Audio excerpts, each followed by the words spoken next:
अस्सलामुअलैकुम beautiful people, welcome back to another video. मैं हूं ईमान और आप लोग देख रहे हो मिस्टर इंस्पायर। उम्मीद है कि आप सब लोग खैरियत से होंगे और ईमान और सेहत की बेहतरीन हालतों में होंगे।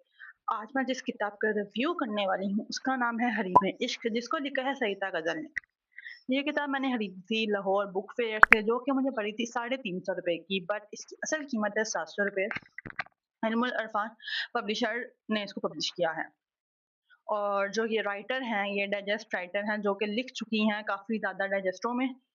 लेकिन अगर मैं बोलूँ कि ये किताब मेरी 2026 की सबसे बेकार रीड थी, तो वो गलत नहीं होगा। वो क्यों? अगर आप लोग इंस्टाग्राम से आए हैं, तो आपको इस क्यों का मतलब पता होगा, लेकिन अगर आप लोग मुझे यूट्यूब पे ही देखते हैं, तो इस रिव्यू वीडियो में आप लोगों को पता चल जाएगा कि मैं क्यों क्यों बोल रही हूँ। So before we start the video, please subscribe my channel और वीडियो को लास्ट में एंड तक देखना। बात करते हैं इस किताब की। तो जैसे मैंने आप लोगों को बताया कि किस तरीके से ये किताब एक डाइजेस्ट राइटर ने लिखी है। अब इसका मुख्तसर खुलासा बयान कर दूँ, ये 3 लोगों की कहानी है, जिसमें पहली हमारी हीरोइन है हरीम, उसके बाद आएगी यमुना, जिसका दूसरा नाम अमारा भी है, और फिर आएगा अरहम। ये 3 मेन लीड हैं। और ये कहानी आप लोगों को जब इसे पढ़ेंगे तो आप लोगों को ऐसा महसूस होगा कि आप लोगों ने इसको पहले कहीं पढ़ा या देखा हुआ है, क्योंकि इसका जो है ना, ये कहानी इंडियन और पाकिस्तान टॉक्सिक ड्रामों का मिक्सचर है। मतलब दानिश तैमूर और फिरोज खान टाइप के जो टॉक्सिक ड्रामे नहीं होते, उसका मिक्सचर है। और ये एक लव स्टोरी है, बट यकीन जाने बहुत ही टॉक्सिक लव स्टोरी है। मतलब इसमें आपको फुल फिल्मी अंदाज नजर आएगा कि वो जो है, हीरो का जो भाई है वो हीरोइन की बहन को गाड़ी से निकाल रहा है और उससे कह रहा है तुमने मेरे कॉल का जवाब नहीं दिया, तुम्हारी हिम्मत कैसे रही। बिल्कुल दानिश तैमूर वाला सीन था। और भी इसमें जो है एक जो कैरेक्टर थी यमुना, वो बहुत ज़्यादा चिपकू थी, बार-बार जाके अरहम के गले लग रही थी, जबकि उसका कोई रिश्ता भी नहीं है अरहम से।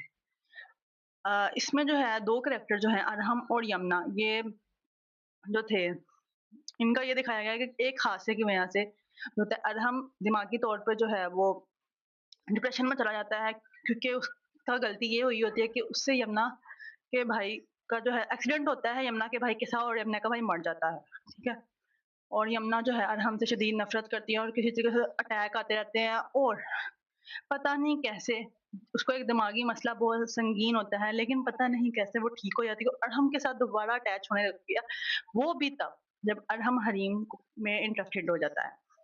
साजिशें हैं, सास मतलब माँ की साजिशें कि मैंने इसको अपनी बहू नहीं बनाना, मतलब फुल आप लोगों को टॉक्सिक माहौल मिलेगा। मिला कि हद से ज़्यादा गलतियाँ नज़र आएँगी।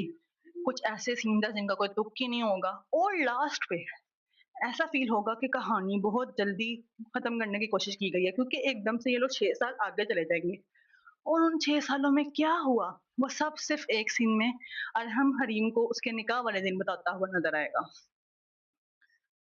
और मुझे किसी ने कहा था बेस्ट रीड है, बहुत ही अच्छा नॉवल है, आप ज़रूर पढ़ना। तो मैं उसको सैल्यूट करना चाहती हूँ, आपके लिए होगा, मेरे लिए तो ये फ़िज़ूल तरीन नॉवल था। वैसे भी मुझे लव स्टोरी ज़हर लगती है और ये पढ़ने के बाद मुझे और ज़हर लगने लग गई है।